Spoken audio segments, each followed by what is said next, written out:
Hello, good afternoon, everyone. My name is Archana Indira Devi. I'm a staff engineer at Sedai. Welcome to the Streamlining streaming session. I'll be discussing optimization of data platforms. So today we live in the era of big data, where every second of our life is producing data. Have you thought about that? From the moment we wake up, checking our smartphones, to the time we fall asleep, our fitness trackers counting the steps, tracking the sleep patterns. So we can see the impact of big data, not just in our daily life, but also in every industry.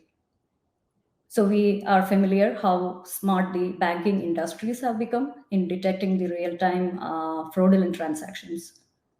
Also, we have seen this impact in the recent health emergencies, where the AI ML systems process complex data, unveiling new drugs rapidly. So with every industry, we can see a similar trend and the big impact of big data. So the enormous amount of data produced by the various sensors, the social media platforms that we have on our mobile phones, the web applications are ingested into the data streaming pipelines. The data is cleansed, then filtered and transformed before it's sent to the different destinations for analytics and other inference purposes. So, as the magnitude of the data increases, the complexity of the data platforms also increases. So, the obvious choice would be to move to a cloud based platform, which has the ability to handle the data at a scale and has the pay as you go pricing model.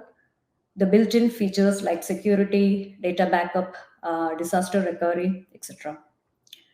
And some of the major offerings we have for the data streaming landscape are Apache Spark, Databricks, Data Factory, to name a few, and Google Dataflow, which we will be focusing today.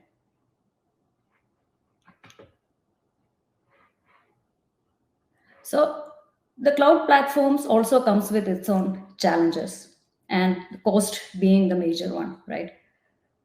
So according to a cloud platform evaluation company, the data processing cost could go up to 40% of your total monthly bill. And as per a Forrester survey, 8 in 10 out of 150 data professionals expressed difficulty forecasting the cloud related data cost. So we see cost as a common theme throughout the session. Some of the cost drivers are over allocating resources, resource scaling, data transfer cost, data redundancy cost, monitoring cost. The continuous performance tuning could also result in the cost increase. So there is always this trade off between how quickly we wanted to process the data versus how much we are willing to pay for it. So, in order for the systems to run efficiently, there should be a balance between cost and performance. So, if we take an example of an enterprise with 1,000 streaming jobs, which has a weekly release schedule, and say approximately 7 parameters to optimize for cost. So, on a monthly basis, we are talking about 28,000 combinations here, which is a huge number to tackle manually. So before we dive into the solutions, let's have a quick refresher on the data flow architecture. So data flow is a Google managed service for batch and stream processing at scale. Data flow can create data pipelines to ingest data from multiple sources like PubSub, Kafka, data store, etc., transforms the data, and finally sent to the destination for analytics and inference purposes. So when we launch the data flow, the service allocates a pool of worker VMs to process the data pipeline. The platform generates around 40 plus data flow specific metrics like data freshness, throughput, system lag, parallelism, etc. It also generates around 60 plus VM specific metrics like CPU, memory, disk utilization. So we have seen the challenges of operating cloud data platforms and the importance of balancing performance and cost. So one of the common ways to approach this problem is by monitoring all these metrics that are emitted by the platforms, configuring a valid threshold for those metrics, and alerting when the thresholds are breached. The operation team has to decide a lot over here, which is the right metrics to choose, what are the thresholds, and when to alert. And often, too many alerts would result in an alert fatigue. We also have to adjust the CPU memory of the VM based on the load. And if it is dealing with a varying load, then we have an autoscaler in the mix that we have to configure so it can scale based on the demand. So some of these activities can be scripted and automated, but each job will differ based on its type, whether it's being a stream job, batch job, and also based on the input data that it ingests and other parameters, right? So a single solution wouldn't fit here for all the jobs. So let's take a look at the strategies by Google for the data flow optimization. So the first one here is using a specialized machine type. When the data flow job is launched, it runs with the default configuration chosen by the platform. For streaming jobs, the default VM it chooses is a N1 standard for machine with 4 vCPUs and 15 gigs of memory. So our job might be memory intensive, so it wouldn't require that much of a CPU or vice versa, right?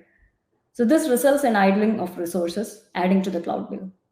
And the second is to set an upper limit for the number of workers, so it doesn't scale up insanely.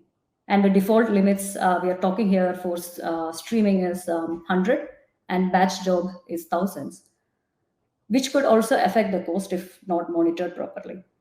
So other recommendations include using a custom container for quick startup time, use of GPUs for machine learning, deep learning cases, and ensuring sufficient parallelism for the pipeline.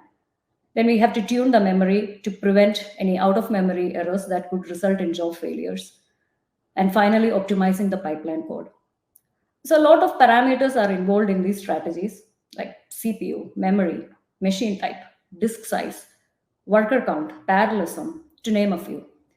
So tuning these parameters at scale is tedious and obviously time consuming. So do we have a better approach? Yes, enter autonomous. Imagine there is an autonomous system that can pick the correct metrics, identify the threshold on its own, and intelligently choose the right VM with enough parallelism and only involve human when there is absolutely required. So such an ideal system, when connected to our cloud account and monitoring provider, it should be able to discover all the data workloads on its own and its attributes and the corresponding metrics.